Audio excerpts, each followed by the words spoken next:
Salmo capítulo 93. Tiene por título La majestad de Jehová. Jehová reina, se vistió de magnificencia. Jehová se vistió, se ciñó de poder, afirmó también el mundo y no se moverá. Firme es tu trono desde entonces, tú eres eternamente. Alzaron los ríos, oh Jehová, los ríos alzaron su sonido, alzaron los ríos sus ondas. Jehová en las alturas es más poderoso que el estruendo de las muchas aguas, más que las recias ondas del mar. Tus testimonios son muy firmes. La santidad conviene a tu casa, oh Jehová, por los siglos y para siempre. Oremos. Padre, te damos gracias, Señor, por permitirnos estar aquí otro día, Señor, nuevamente congregados como una familia y un cuerpo que somos en Cristo Jesús. Gracias, Dios, porque es un privilegio muy grande poder reunirnos, Señor, para bendecir tu nombre, para proclamarte, para cantar, Señor, de tu alabanza. Bendito Dios, gracias, Señor, por permitirnos ser partícipes de la adoración a ti, Señor. Gracias porque tú nos has escogido, nos has llamado, nos has redimido, nos has justificado, limpiado por medio de tu sangre. Señor, hoy te rogamos que nos des instrucción por medio de tu bendita y santa palabra. Creemos, Señor, que ella es viva, que es palabra poderosa y eficaz, y que toda la Escritura, Señor, es útil para enseñarnos, redarguirnos, corregirnos e instruirnos en justicia, a fin de que seamos perfectos y enteramente preparados para toda buena obra. Bendito Dios, alumbra nuestro entendimiento, Señor, por medio de tu Espíritu. Tráenos dirección y permite, Señor, que en nuestras almas y en nuestros corazones podamos atesorar tu palabra, guardar tus dichos para no pecar contra ti. Señor, gracias por esta palabra que acabamos de observar en esta noche, este hermoso salmo. Te pedimos, Señor, que nos des instrucción ahora que vamos a meditar un poco en él y que hables a nosotros y nos guíes conforme a tu verdad, en el nombre de Jesús. Amén. Este es un himno a la realeza de Jehová, el Rey de la creación. Llegué a pensar que este salmo era el más corto, pero no. El salmo más corto es el número 117 y está cercano precisamente al más largo. ¿Cuál es el más largo? El 119, correcto. Aquí tenemos un salmo considerado entre el grupo de los salmos reales, es decir, aquellos que hablan del rey. Este salmo muestra algunas semejanzas con el Salmo 29, porque es un salmo que nos habla también de la realeza de Dios. Por lo tanto, se ha titulado La majestad del Señor. ¿Qué entendemos por majestad? ¿Qué será esto de majestad?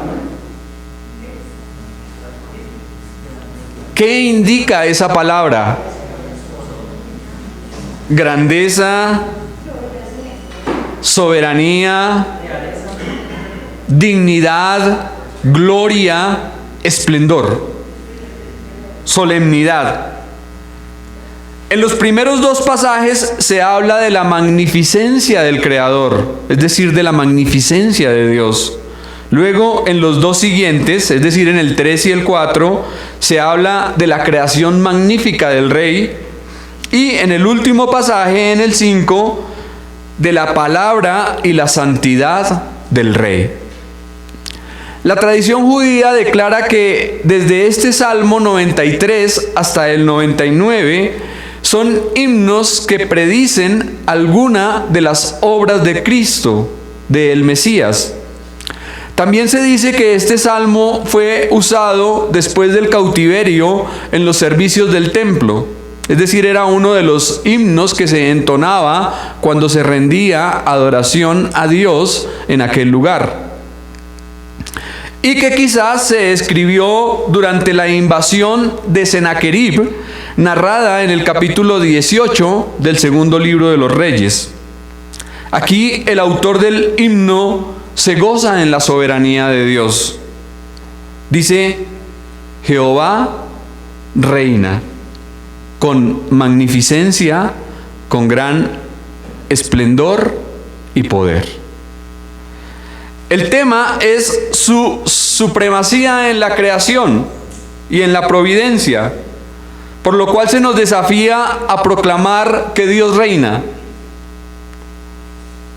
Cuando adoramos, celebramos la majestad de Dios, quien es el Rey del universo, el creador y sustentador de todo, y quien afirmó el mundo. De modo que podemos confiar en Él, y no hemos de temer a los poderes malignos, porque Él ha vencido y reina. Si el salmista del Antiguo Testamento pudo cantar esta verdad, ¿cuánto más nosotros que también disfrutamos y somos partícipes de la victoria de nuestro Señor y Salvador Jesucristo? ¿Sí? Si alguien muchos años atrás, muchos siglos atrás de que Cristo viniese, pudo cantar esta verdad, ¿cuánto más nosotros? ¿Cuánto más nosotros? En este primer pasaje, en el versículo 1, se describe a Dios como el Rey que comienza su reino y que por el ropaje real se reviste de los gloriosos atributos de su naturaleza.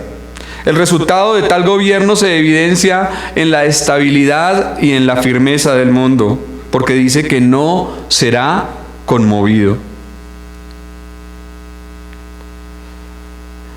Algo interesante que también pude encontrar con relación a la palabra magnificencia es que no solamente es esplendor, grandeza, fastuosidad, sino que además también es generosidad y liberalidad. Entonces, al hablar de la magnificencia de Dios, podemos decir que también Dios es un Dios dadivoso y que ha dado libremente. ¿Y en qué podemos saber que es así?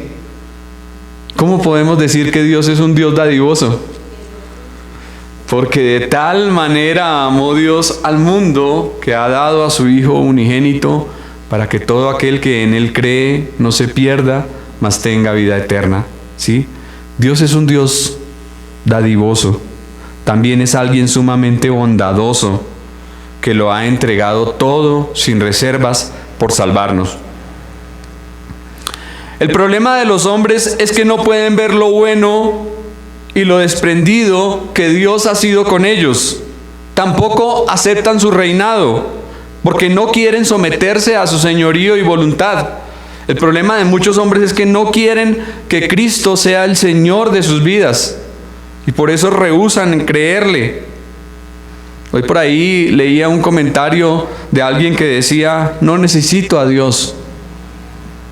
No necesito a Dios. Qué palabras más necias, ¿no?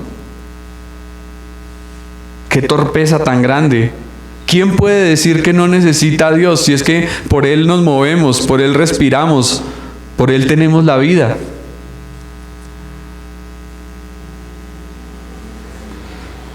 Incluso muchos que llamándose cristianos le dicen al Señor: tú tienes el control de mi vida, pero el del televisor lo tengo yo. Hay muchos cristianos así: Señor, sí, tú tienes el control de mi vida, pero el del televisor lo tengo yo.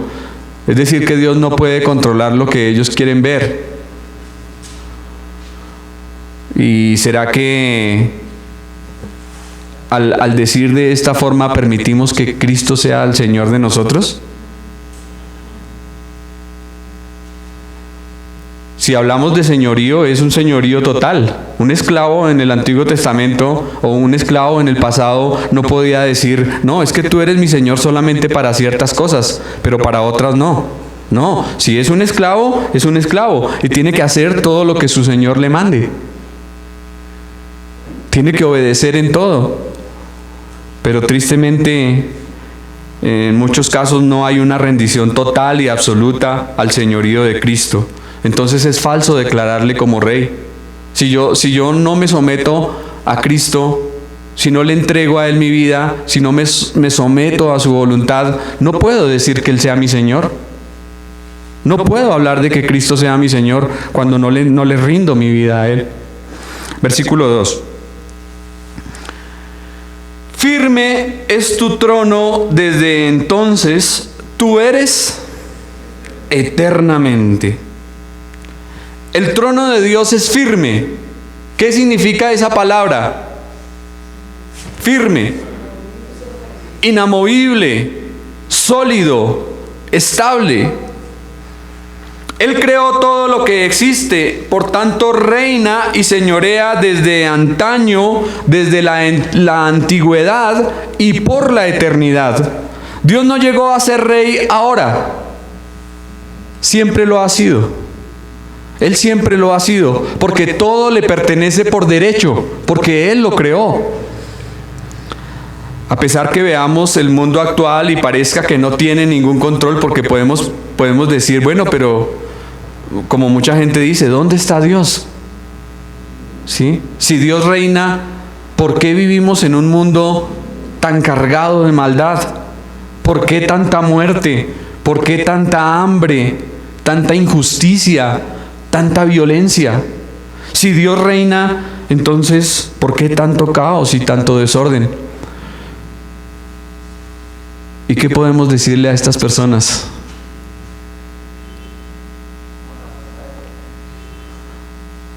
El hombre se ha separado de Dios y está sufriendo las consecuencias de su pecado, pero Dios reina, ha reinado y reinará por siempre. Dios siempre reinará, porque aún todo lo que ocurre en la actualidad hace parte de su soberana voluntad y de lo que Él anticipó en su palabra debe ocurrir. Por sobre la caótica crisis del mundo en que vivimos, debemos recordar que Jehová reina eternamente. Entender lo que Él hizo en el principio es muy importante para poder creer lo que Él hará al final. Muchas personas dicen, no, es eso del principio, eso del Génesis, esa historia de la creación y todas esas cosas, esos son mitos, esos son cuentos, esos son fábulas, eso no es real. Pero, ¿por qué dicen eso? ¿Por qué atacan la palabra de esa forma? ¿Y por qué no quieren creer? Porque no quieren someter su vida al señorío del Señor. Esa es la respuesta. No vienen al Señor porque no quieren abandonar su pecado. Porque creen que negando a Dios desde el principio, diciendo, no, eso es una mentira, ¿sí? Tal vez se van a librar del juicio que les espera. Pero eso no es así. Eso es algo muy necio y muy torpe. En este salmo vemos que el dominio de Dios es firme y eterno. Por lo tanto, todos los que deseen escapar de Él serán presa de su propia locura y desvarío. Algún día estarán frente a Dios y enfrentarán el juicio que les espera. Jehová reina a pesar de la resistencia, a pesar de la rebeldía, a pesar de la oposición. El mundo no soporta rendirse a la soberanía del Señor y al señorío de Cristo, pero eso no cambiará en nada ni afectará el poder de Dios. Él reina con firmeza por la eternidad. Ahora, esto de que es firme, claramente nos da seguridad y estabilidad. Para el incrédulo, ¿habrá algo seguro en esta tierra, en este mundo? para el que no conoce a Dios? No hay nada seguro. No hay nada seguro. Para él no hay nada seguro en esta vida. Todo es incierto. Todo es producto de la casualidad o del azar. Pero para nosotros, la esperanza más grande es que Jehová reina. Eso hace la diferencia entre un impío y un hijo de Dios. Cuando escuchamos en noticias que un meteorito impactará la tierra, ¿qué hacemos? ¿Nos asustamos? ¿Nos escondemos? ¿Pagamos escondederos a peso?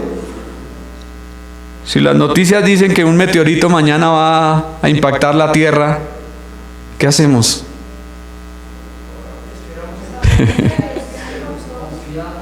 Continuamos confiando en Dios porque creemos que Jehová reina y que no caerá a tierra la hoja de un árbol sin que sea su voluntad, mucho menos que un gran asteroide golpee o impacte nuestro planeta.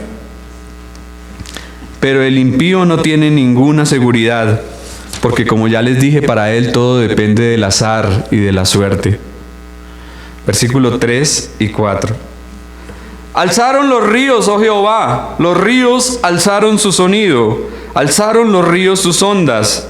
Jehová en las alturas es más poderoso que el estruendo de las muchas aguas, más que las recias ondas del mar. Estos pasajes nos dicen que los ríos alzaron estruendo, se alzaron en estruendo y en poder. Y sin embargo, Dios es más poderoso que el estruendo de las muchas aguas y más que las recias ondas del mar. Otra versión dice este pasaje: oh Señor, los ríos braman y levantan grandes olas, pero tú, Señor, en las alturas eres más poderoso que las olas y que el rugir de los mares. ¿Habrá algo más poderoso que un río o las muchas aguas cuando se crecen y se levantan? ¿Se han dado cuenta qué ocurre cuando los ríos se desbordan y viene toda esa fuerza del agua y arrasa contra las poblaciones y las ciudades? Eso se lleva todo lo que encuentre a su paso, genera ruina y destrucción total. Nada lo puede detener. Ahora, ¿qué me dicen del mar? ¿Recuerdan hace un tiempo lo que ocurrió en Tailandia? Las ondas del mar, esas muchas aguas agitadas, enardecidas, arrasando todo con gran poder. Sin embargo, lo que nos dice aquí el texto y lo que nos muestra aquí Dios por su palabra es que Él es más poderoso que el estruendo de las muchas aguas. Él es más poderoso que las muchas aguas cuando están agitadas. Imagínense cuánto poder hay en Dios. Poder innato que supera a las más sublimes exhibiciones de los objetos más poderosos de la naturaleza, como la fuerza de los ríos o las ondas del mar.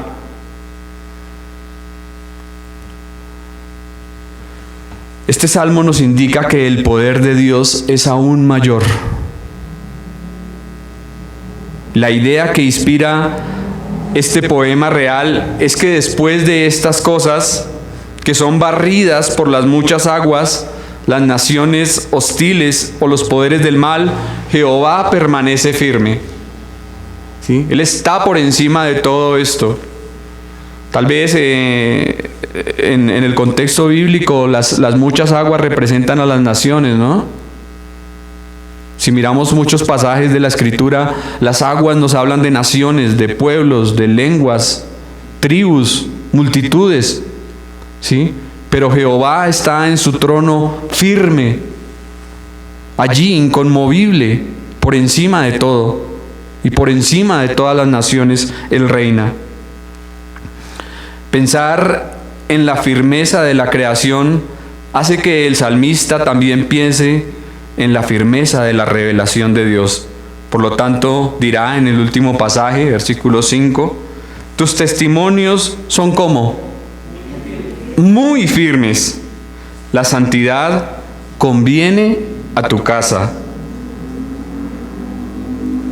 Oh Jehová, por los siglos y para siempre.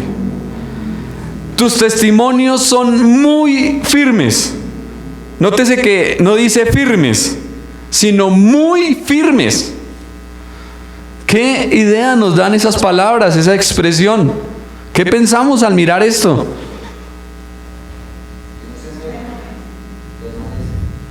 Ajá. Inamovible. Que los dictámenes de Dios son seguros en su totalidad, completamente fidedignos. ¿Alguien sabe el significado de esa palabra, fidedigno?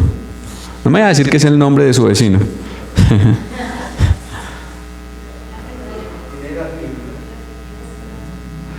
Que es algo digno de fe y de confianza. Algo digno de confiar. El gravísimo problema que los hombres enfrentan en la actualidad se debe a que han creído cualquier cosa y han rechazado la verdad de Dios. Le han dado más crédito a las hipótesis, a las teorías de hombres caídos y mentirosos, de hombres pervertidos. Entonces, por eso en las universidades y en los institutos de educación superior les queda más fácil enseñarle a los muchachos las teorías de Darwin que el Génesis. ¿Sí? Porque ponen la mentira por la verdad, porque cambian el error por la fiel palabra de Dios. Y ese es el problema de los hombres en la actualidad. Han cambiado la verdad por la mentira y lo confiable por lo incierto. Cualquier hombre que dude de la infalible palabra de Dios está expuesto ¿a qué? Si usted duda de la palabra de Dios, ¿a qué se expone? A creer cualquier cosa, a ser engañado por cualquier mentira. Ahora, ¿quién es el padre de mentira? Satanás. Él es engañoso, mentiroso, él es y ha sido por siempre padre de mentira.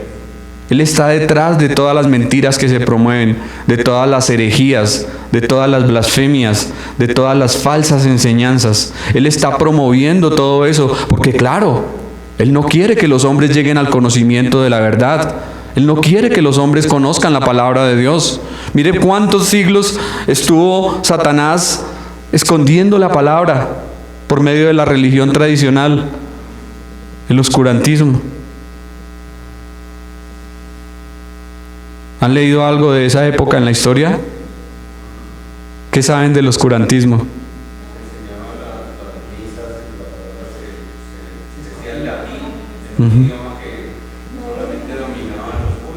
Ajá. Una persona que escasamente sabía por ahí algo de español, que iba a poder entender una misa en latín. Y cualquier persona que dijese algo que fuese en contra de los dogmas de la iglesia, un brujo, a la hoguera, descomulgado, ¿sí? Asesinado, martirizado. ¿Por qué mataron a Galileo Galilei y a Nicolás Copérnico? Unos hombres sabios adelantados a su época. ¿Por qué los asesinaron? ¿Por decir que la tierra era redonda?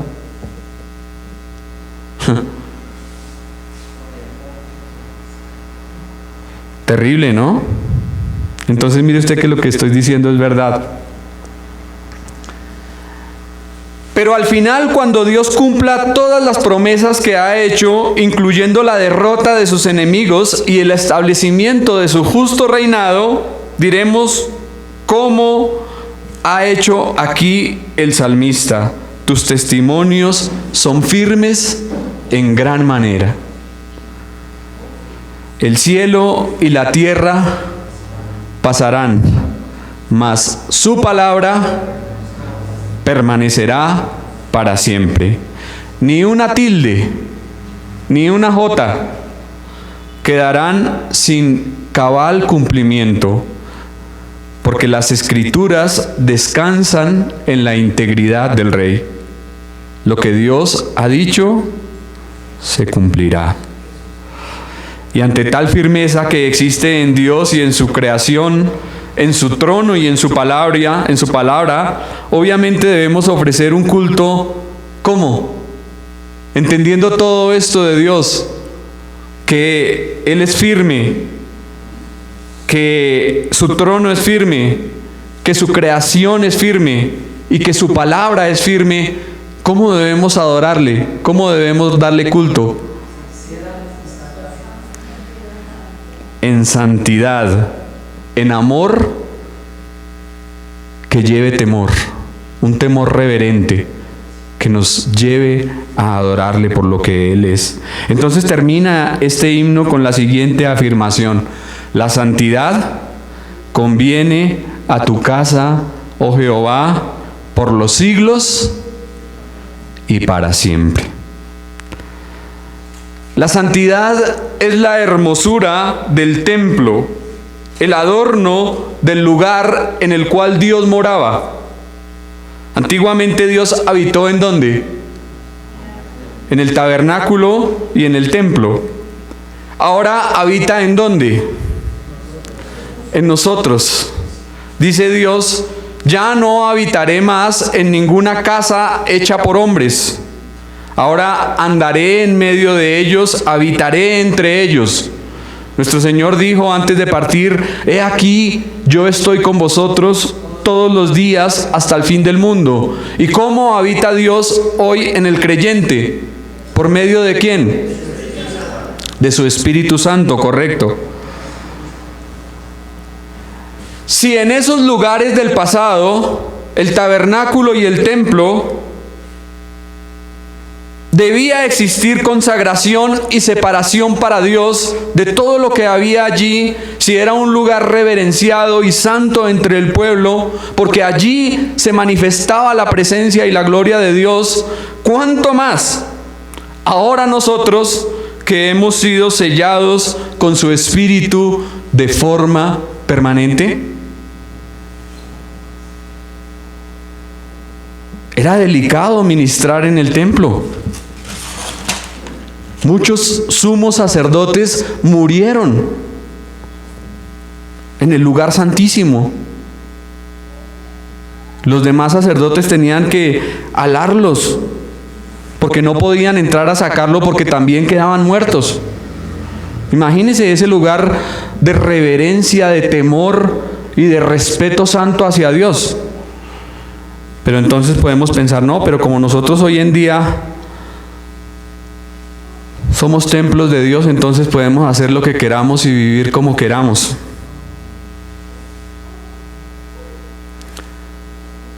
Podemos dedicarnos a Dios estando sucios, siendo moralmente indignos para Él. ¿Será que Dios habita en una casa convertida en un chiquero, en un lodazal, en una pocilga? No, mis hermanos. El Dios Santo quiere santidad en su casa.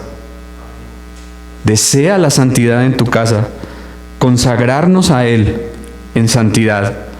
Jamás debemos utilizar medios impíos para alcanzar una meta santa. Nuestra demanda es ser como. ¿Qué dice la palabra? ¿Sed qué? Sed santos. Buscad la santidad, seguid la santidad en todo, sin la cual nadie verá al Señor. Abstenernos de toda inmundicia que el sistema nos ofrece y salir del molde de este siglo. Cuando dice la palabra que no os conforméis a este siglo, es decir, que nos salgamos de ese molde que el mundo nos quiere encasillar, que nos quiere encajonar y meter. Eso es no conformarnos a este siglo. También nos dice la palabra que debemos hacer morir lo terrenal, incluyendo las obras de la carne y aún nuestra naturaleza caída y pecaminosa. ¿Cuáles son las obras de la carne? ¿Qué día hablábamos de ellas?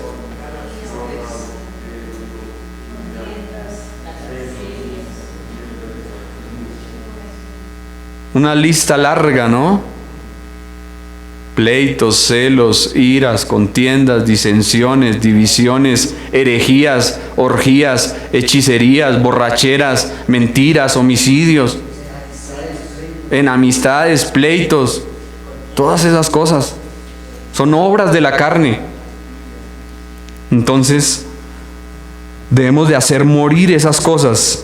Mantenernos firmes en Dios frente a la tentación sin dar lugar al diablo y sus ataques. La santidad, mis hermanos, es el ornato de la casa de Dios. Por eso, querido hermano que me escucha, ¿vive usted en santidad? ¿Vive usted en santidad? ¿Procura seguirla y buscarla todo el tiempo? ¿O simplemente se deja llevar por sus concupiscencias y sus malos deseos, alimentando su pecaminosidad cada día y cayendo en las trampas del adversario? Recuerde siempre que la santidad conviene a la casa del Señor. ¿Cuándo? ¿Cuándo conviene la santidad a la casa de Dios? Ahí el versículo lo dice al final. Por los siglos y para siempre. Esto no es para el pasado. Esto no es para la época de David o de Salomón solamente, ni tampoco para los días de Daniel o de Malaquías, no. Esto es para siempre. Esto es para siempre. Así que si Dios habita en nosotros, si Dios realmente reside en nosotros, si su Espíritu Santo mora en nosotros, debemos de consagrar nuestras vidas a Dios, viviendo en santidad. El Dios 3 veces santo no podrá habitar en un lugar que no sea apto para Él. Por lo tanto, sométase al señorío de Cristo, si no lo ha hecho todavía. Arrepiéntase y abandone su pecado. Confiese su maldad y apártese de ella, teniendo en cuenta que la santidad es conveniente, oportuna y provechosa a la casa donde Dios mora y reside. Si realmente es un hijo de Dios, vuélvase a Cristo. Entréguele a Él su vida. Permita que Él gobierne. Apártese de su pecado. Confiese su maldad y vuélvase a Dios. Hace años un hombre daba testimonio en una reunión cristiana contando que él había caído muy bajo, pero que había sido transformado maravillosamente por el poder del Evangelio. Y este hombre decía que se desconocía porque era un hombre nuevo en un traje viejo. Y esto es verdad, porque hemos sido renovados, regenerados y limpiados espiritualmente, pero todavía tenemos que andar en esta carne, en este estuche pecaminoso.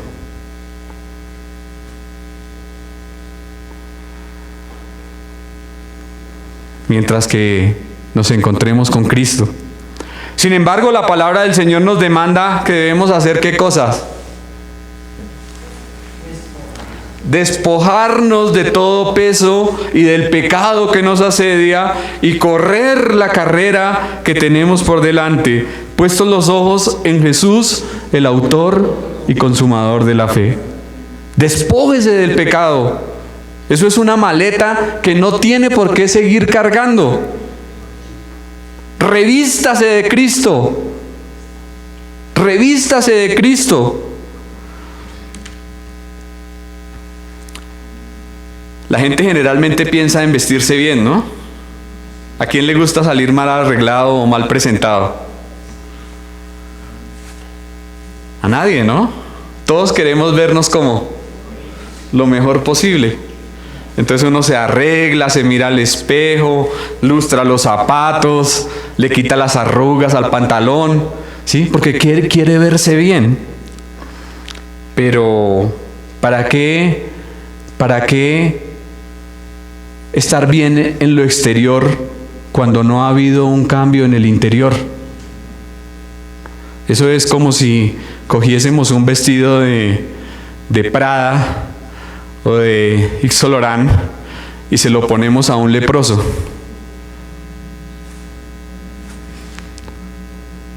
¿Acaso lucirá ese vestido en ese hombre? Claro que no. Y así es una mera profesión de fe que no transforma al hombre. El hombre que dice, sí, yo soy cristiano, pero por dentro todavía está con la lepra de su pecado. ¿Sí? Primero debe ser transformado en el interior. ¿Y cómo se consigue esto? ¿Cómo se logra? Juan capítulo 3. El Señor le dice a Nicodemo, es necesario nacer de nuevo. Si no nacieres de nuevo, no puedes ver el reino de Dios. Si no nacieres de nuevo, no puedes entrar en el reino de Dios. Entonces, para que haya un cambio primero en el interior, necesitamos el nuevo nacimiento, la regeneración y la conversión. Y esto es algo que solamente Dios puede obrar y operar en nosotros. Oremos al Señor. Padre, te damos muchas gracias porque tu palabra, Señor, es como una espada que penetra. Ella es viva y es eficaz, Señor, y muchas veces nos hiere y nos lastima. Pero, Señor, es para bien. Es como cuando el cirujano con el bisturí abre la carne para extraer algo que está mal en el cuerpo. Señor, tu palabra es poderosa para penetrar aún hasta los lugares más inaccesibles de cada uno de nosotros. Ella misma dice que penetra hasta partir el alma, el espíritu, las coyunturas y los tuétanos. Y también discierne los pensamientos y las intenciones de nuestros corazones. Señor, gracias porque la santidad conviene a tu casa. La santidad es oportuna para el lugar en donde tú habitas. Y si tú nos has dicho, amado Dios, que vives en nosotros, te pedimos que nos ayudes a ser santos, a vivir en santidad para ti, Señor, a apartarnos de maldad, apartarnos de iniquidad, si invocamos tu nombre. Señor, gracias, porque si tú nos pides esto, es porque en tu gracia y con tu fuerza podemos hacerlo. Vivir para ti, Señor, y agradarte a ti en todo. Te damos muchas gracias en el nombre de Cristo Jesús. Amén.